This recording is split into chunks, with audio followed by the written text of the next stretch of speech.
তো আমরা ফাইনালি মাসির বাড়িতে এসে পৌঁছলাম, আর এদিকে তো পুজো পুরো কমপ্লিট।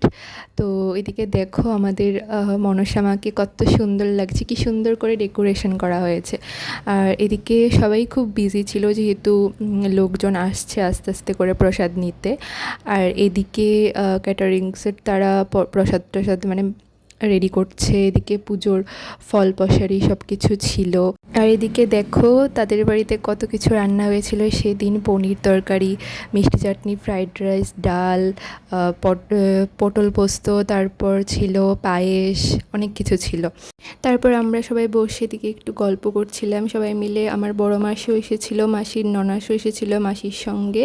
তো আমরা একটু বসে সবাই গল্প টল্প করছিলাম।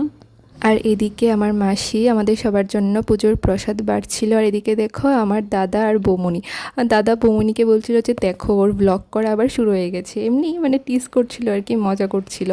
তারপর আমরা নিয়ে নিলাম একটু পুজোর প্রসাদ। এদিকে ছিল সাবু মাখা, ফল, নাড়ু, আর আমার সবথেকে ফেভারিট আমসত্ত্ব।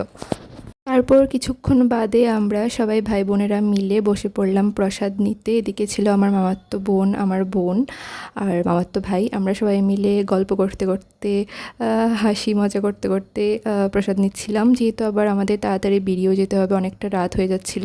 যেহেতু বাবা আসেনি, তো বাবার জন্য মাসি একদম এক ব্যাগ ভরে প্রসাদ দিয়ে দিয়েছিল। তারপর আমরা সবাইকে টাটা করে বেরিয়ে পড়লাম বাড়ির উদ্দেশ্যে। আর আসার সময় আমরা এত মজা করেছি গাড়িতে, ফুল একদম ভলিউমে গান চালিয়ে, একদম, যেহেতু সঙ্গে আমাদের প্যারেন্টস ছিল না, আমরা তো আমাদের ইচ্ছে মতো একদম ডান্স করে করে এসেছি।